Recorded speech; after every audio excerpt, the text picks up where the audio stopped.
അസ്സലാമു അലൈക്കും വറഹ്മത്തുള്ളാഹി വബറകാതുഹു. അൽഹംദുലില്ലാഹി റബ്ബിൽ ആലമീൻ. ഇന്ന് നമുക്ക് നബി സല്ലല്ലാഹു അലൈഹി വസല്ലമയുടെ സീറയുടെ 25-ാമത്തെ ഭാഗമാണ് മനസ്സിലാക്കാനുള്ളത്. കഴിഞ്ഞ ഭാഗത്ത് നമ്മൾ രഹസ്യ പ്രബോധനവുമായി ബന്ധപ്പെട്ട കാര്യമാണ് മനസ്സിലാക്കിയത്. ഇന്ന് നമുക്ക് മനസ്സിലാക്കാനുള്ളത് ആ രഹസ്യ ദഅവത്തിൻ്റെ വ്യാപനവുമായി ബന്ധപ്പെട്ട കാര്യമാണ്.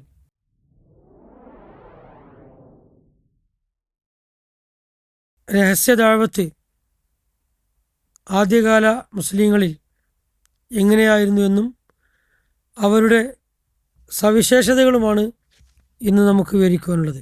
രഹസ്യമായി ദഅവത്തുമായി മുന്നോട്ട് പോയപ്പോൾ കൂടുതൽ ആളുകൾ ഇസ്ലാം സ്വീകരിച്ചു. നബി സല്ലല്ലാഹു അലൈഹി വസല്ലമ പുതിയ മുസ്ലിങ്ങളെ രഹസ്യമായി ഒരുമിച്ച് കൂട്ടി ഖുർആൻ പഠിപ്പിക്കുകയും വിശ്വാസത്തിൽ അവർക്ക് തർബിയത്ത് നൽകുകയും ചെയ്തു.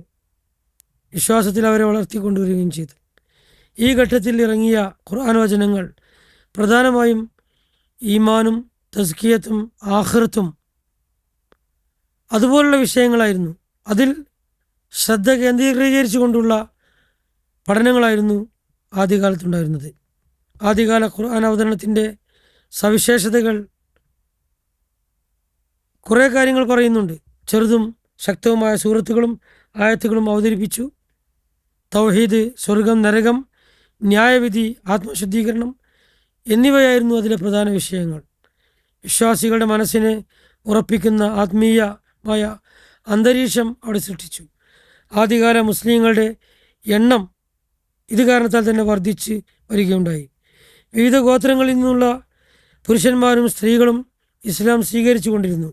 അടിമകൾ, സ്വതന്ത്രർ, സമ്പന്നർ, ദരിദ്രർ എന്നിവരൊക്കെ ഈ നിരയിലുണ്ടായിരുന്നു. സമൂഹത്തിൻ്റെ എല്ലാ വിഭാഗങ്ങളിൽ നിന്നും അല്ലെങ്കിൽ എല്ലാ വിഭാഗങ്ങളിലേക്കും ദഅവത്ത് അങ്ങനെ എത്തി തുടങ്ങി. മഹാനായ അബൂബക്കർ സിദ്ദീഖ് റളിയല്ലാഹു അൻഹുവിന്റെ ദഅവത്തിൻ്റെ ഫലമായി പ്രമുഖരായ അനേകം ആളുകൾ ഇസ്ലാം സ്വീകരിച്ചു. പ്രത്യേകിച്ച് പിന്നീട് സ്വർഗം വാഗ്ദാനം ചെയ്യപ്പെട്ട മഹാന്മാരിൽ പലരും അബൂബക്കർ സിദ്ദീഖ് റളിയല്ലാഹു അൻഹുവിന്റെ ക്ഷണത്തിലൂടെയാണ് മുസ്ലിങ്ങളായത് എന്ന് നമുക്ക് മനസ്സിലാക്കാൻ സാധിക്കും.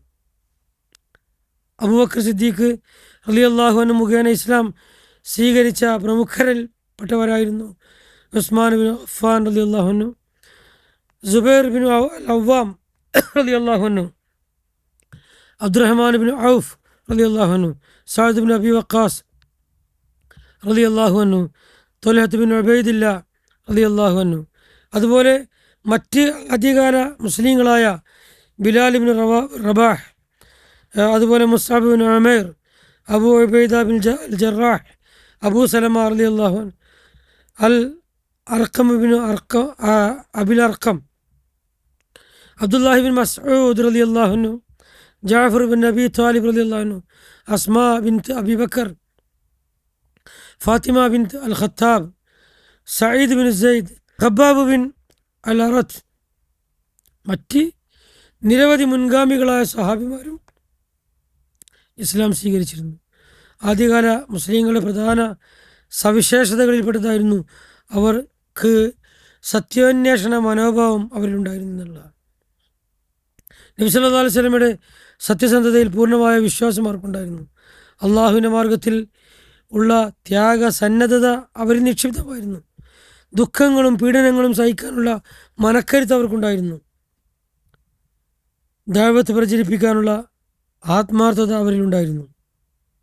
ഇനി രഹസ്യ ദഅവത്തിൻ്റെ പരിശീലനം, വിശ്വാസം ഉറപ്പിക്കുക, ഖുർആൻ പഠിപ്പിക്കുക, ഇസ്ലാമിക സ്വഭാവം വളർത്തിയെടുക്കുക, ചെറിയൊരു വിശ്വാസി സമൂഹത്തെ രൂപപ്പെടുത്തുക, ഭാവിയിലെ തുറന്ന ദഅവത്തിനായി ശക്തി ഒരുക്കുക എന്നിവയായിരുന്നു ദഅവത്ത് നടത്തുന്നതിൻ്റെ പരിശീലനമായി അവർക്ക് നൽകിയത്. പ്രധാന ചരിത്ര പാഠങ്ങൾ ഇതിൽ നിന്ന് നമുക്ക് മനസ്സിലാക്കാൻ സാധിക്കുന്നത്, ഒരു സത്യസന്ധനായ വ്യക്തിയിലൂടെ അനേകം ആളുകൾക്ക് ഹിദായത്ത് ലഭിക്കാൻ കാരണമായേക്കാം. ദഅവത്തിൻ്റെ വിജയം ആദ്യം വ്യക്തി നിർമ്മാണത്തിലൂടെയായിരിക്കണം. എണ്ണങ്ങളെക്കാൾ ഗുണമേന്മക്കാണ് ഇസ്ലാം പ്രാധാന്യം നൽകിയിരിക്കുന്നത്. ആദ്യ തലമുറയുടെ ഈമാനും ത്യാഗവുമാണ് ഇസ്ലാമിൻ്റെ വ്യാപനത്തിൻ്റെ യഥാർത്ഥ അടിത്തറ. ഖുർആൻ ആദ്യം മനസ്സിനെ മാറ്റി, പിന്നീട് സമൂഹത്തെ മാറ്റി. അങ്ങനെയാണ് മുൻഗണനാക്രമം. ഓരോ വ്യക്തികൾക്കും ഇസ്ലാമിൻ്റെ അടിസ്ഥാന ആദർശങ്ങൾ വ്യക്തമായി അവരുടെ മനസ്സിൽ ഊട്ടിയുറപ്പിക്കുകയും അത് അവരുടെ മനസ്സിൽ സ്ഥൈര്യം നേടുകയും ഉറപ്പ് നേടുകയും ചെയ്യുമ്പോൾ അവർ ഉറച്ചു പോകാത്ത ഇസ്ലാമിലേക്ക് വരികയും അതിൽ ഉറച്ചു നിൽക്കുകയും ചെയ്യുന്ന അവസ്ഥയാണ് പിന്നീട് നമുക്ക് കാണാൻ സാധിക്കുന്നത്. അല്ലാഹു സുബ്ഹാനഹു വ തആല തുടർന്നുള്ള ഭാഗങ്ങൾ ശരിയായി പഠിക്കുവാനുള്ള തൗഫീഖ് നമുക്ക് പ്രദാനം ചെയ്യുമാറാകട്ടെ. വാഖിറു ദഅവാന അൽഹംദുലില്ലാഹി റബ്ബിൽ ആലമീൻ വസല്ലല്ലാഹു അലാ നബിയിന മുഹമ്മദിൻ വഅലാ ആലിഹി വസഹ്ബിഹി വസല്ലം. അസ്സലാമു അലൈക്കും വറഹ്മത്തുള്ളാഹി വബറകാതുഹു.